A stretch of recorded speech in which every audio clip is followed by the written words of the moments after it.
Yan, good morning ho. Nandito tayo ngayon sa Baguio City. Particularly sa harap po ng Korte Suprema. Ayan po. Para sa pagsasagawa ng oral arguments o pagdinig doon sa mga petisyon na kumu-question sa constitutionality ng paglipat ng 89.9 billion pesos na pondo ng Philippine Health Insurance Corporation o PhilHealth pabalik po ng National Treasury. So kung makikita nyo, yan, meron ng mga ilan sa mga grupo ng mga petitioner. Magkakaroon yata sila ng isang picket rally o isang mini rally dito sa harapan ng Korte Suprema bago magsisimula yung oral arguments mamayang hapon.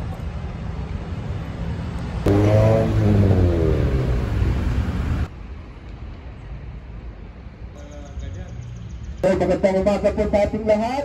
Ngayong araw po. Yan, good morning guys. Ito yung ating second day dito sa Baguio City for the oral arguments.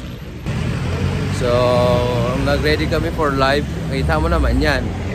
Diyan tayo sasampa sa likod nung ang tawag dyan, crew cab natin. Ayan. So, abangan nyo yung ating vlog dito sa Baguio City. Okay.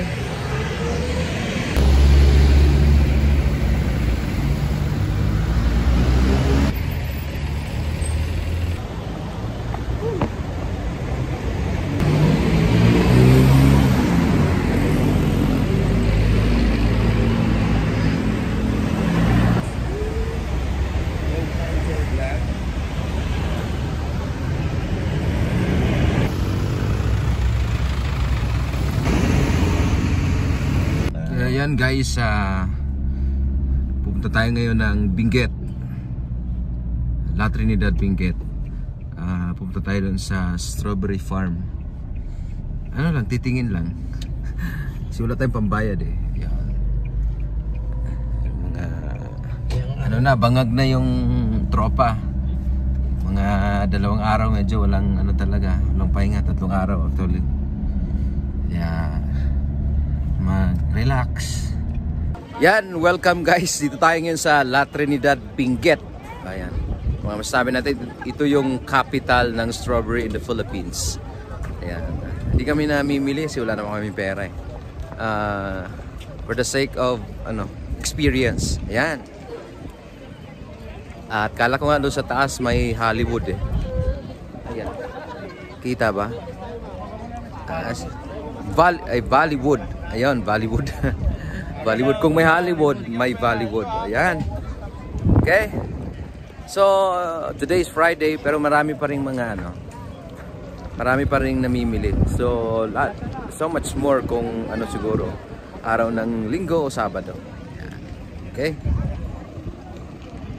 So, biyahe na po kami ng Maynila after 3 days. We spent 3 days sa Baguio City, oral arguments sa Supreme Court. Medyo ubos yung aming... Ay, may bayad pa daw. May bayad tayo. Ha? Oh, bayaran mo muna. Yan o, 20 per head. Oh.